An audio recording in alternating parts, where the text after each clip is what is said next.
The key is to keep company only with people who uplift you, whose presence calls forth your best. There is only one way to happiness, and that is to cease worrying about things which are beyond the power or our will.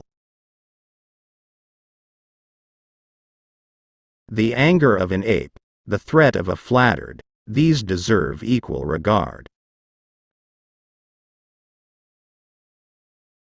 Friend, bethink you first what it is that you would do, and then what your own nature is able to bear. He who laughs at himself never runs out of things to laugh at. To you, all you have seems small. To me, all I have seems great. Your desire is insatiable, mine is satisfied. From this instant on, vow to stop disappointing yourself. Separate yourself from the mob.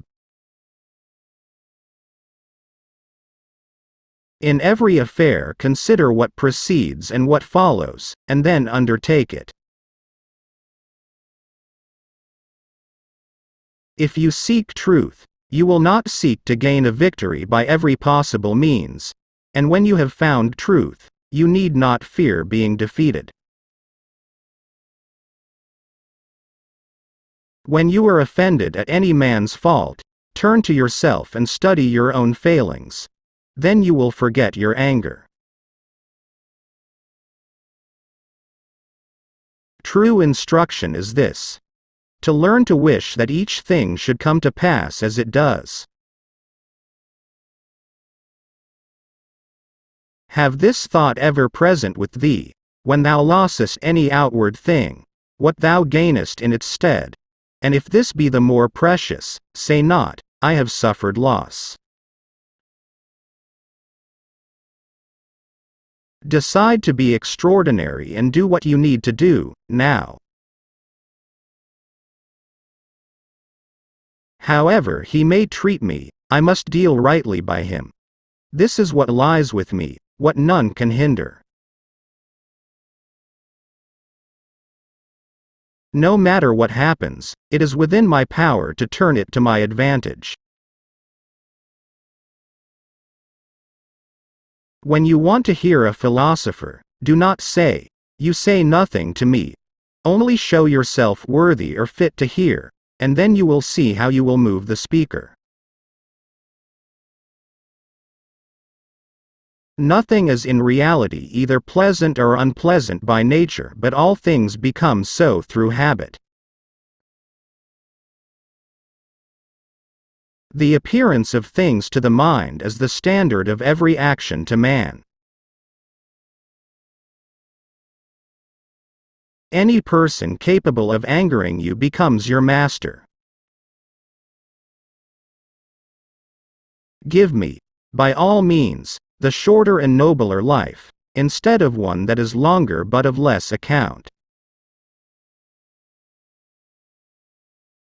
Attach yourself to what is spiritually superior, regardless of what other people think or do. Hold to your true aspirations no matter what is going on around you. Freedom is the only worthy goal in life. It is won by disregarding things that lie beyond our control. Nature hath given men one tongue but 2 ears, that we may hear from others twice as much as we speak. The essence of philosophy is that a man should so live that his happiness shall depend as little as possible on external things. To accuse others for one's own misfortune is a sign of want of education. To accuse oneself shows that one's education has begun. To accuse neither oneself nor others shows that one's education is complete. People are not disturbed by things, but by the views they take of them. Everything has 2 handles, the one by which it may be carried, the other by which it cannot.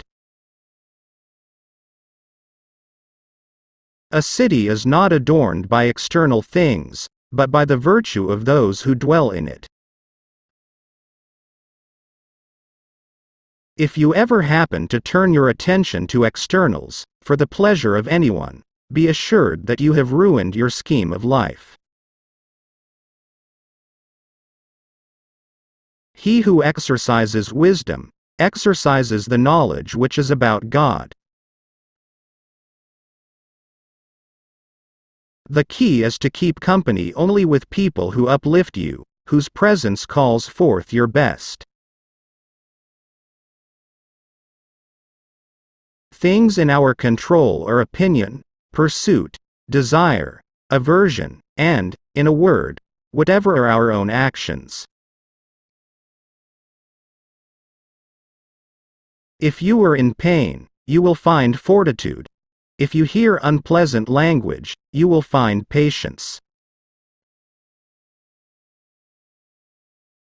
Disease is an impediment to the body, but not to the will, unless the will itself chooses.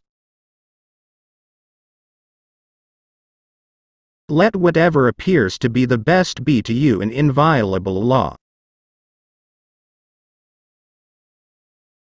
Let whatever appears to be the best be to you an inviolable law. Let whatever appears to be the best be to you an inviolable law. Take care not to hurt the ruling faculty of your mind. If you were to guard against this in every action, you should enter upon those actions more safely. Never call yourself a philosopher, nor talk a great deal among the unlearned about theorems, but act conformably to them.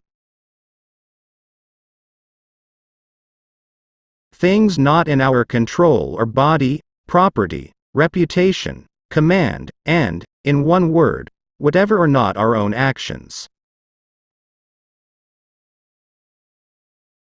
When, therefore, anyone provokes you, be assured that it is your own opinion which provokes you. Lameness is an impediment to the leg, but not to the will. For states are well governed by the wisdom of men, but not by stone and wood. Be free from grief not through insensibility like the irrational animals, nor through want of thought like the foolish, but like a man of virtue by having reason as the consolation of grief.